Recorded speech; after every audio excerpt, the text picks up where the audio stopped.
Sallallahu ala Muhammad. Sallallahu alaihi. Seorang cendekia mengatakan tiga sosok manusia yang setia kepada kita. Yang pertama Nabi Muhammad, dan yang kedua seorang ibu, dan yang terakhir istri saudara. Yang pertama Nabi besar Muhammad sallallahu alaihi wasallam. Beliau adalah kekasih Allah, buah hati daripada Aminah dan Abdullah. Kecintaan beliau kepada kita tiada tandingnya. Kesetiaan yang beliau berikan kepada kita tidak ada yang dapat mengalahkannya. Allah berfirman, "Laqad ja'akum rasulun min anfusikum azizun 'alaihi ma 'anittum harisun 'alaikum bil mu'minin." Sungguh telah datang kepadamu seorang rasul dari kaummu sendiri, berat terasa olehnya penderitaan yang kamu alami. Dia menginginkan keimanan dan keselamatan bagimu, penyayang dan penyayang bagi orang-orang mukmin. Hadirin, Sayyidina Ali mengatakan, Nabi Muhammad pada detik-detik terakhir nafasnya, aku melihat beliau menggerakkan bibir beliau dengan 3 kali gerakan. Aku menggerakkan telingaku, aku mendengarkan beliau berkata, ummati, ummati, ummati. Sejak lahirnya ke dunia sampai akhir hayatnya, beliau masih mementingkan kita sebagai umatnya. Itulah bukti kesetiaan dan perjuangan Nabi kepada kita sepanjang masa. Hadirin, dan yang kedua seorang ibu. Berbicara tentang seorang ibunda, tidak ada pena dan tinta yang dapat menulis jasa-jasa seorang ibunda. Kasih sayang yang ia berikan kepada kita melebihi air yang ada di lautan. Kasih sayang yang ia berikan lebih besar daripada batu-batuan yang ada di pegunungan. Dan perjuangan seorang ibunda tidak dapat dipandang sebelah mata.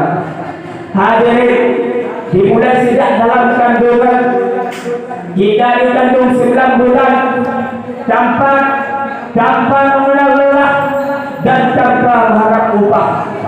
Kemudian di saat melahirkan kita ke dunia, kita dilahirkan dengan susah payahnya, dengan penuh air mata.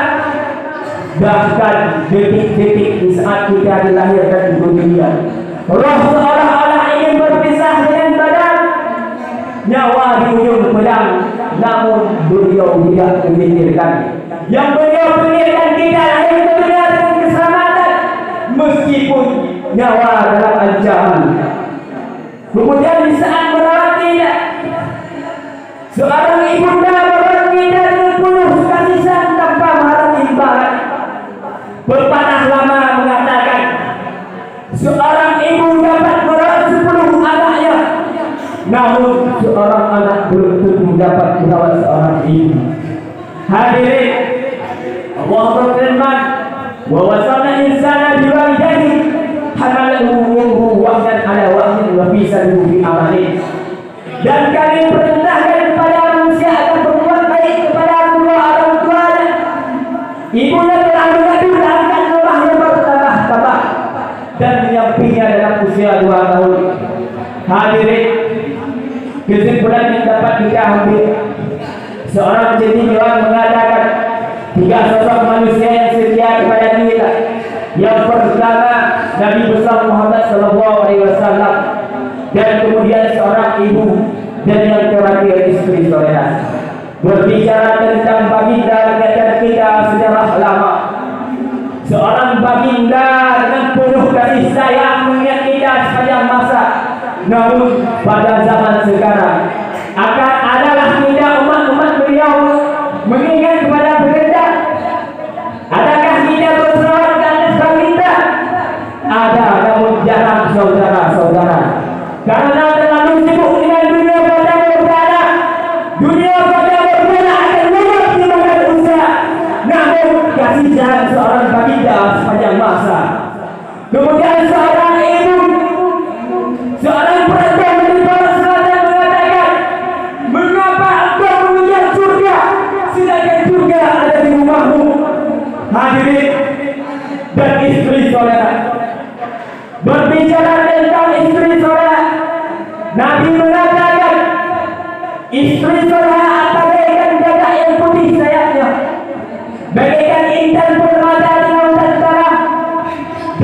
memberikan perhiasan yang tak ternilai harganya.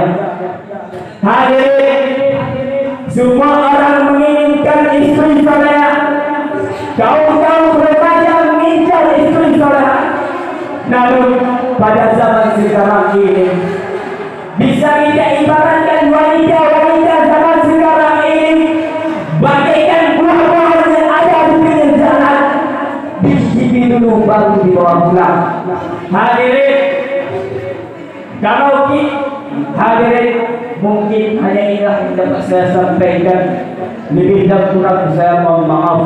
Wabillahi taufiq wal hidayah. Wassalamualaikum warahmatullahi wabarakatuh.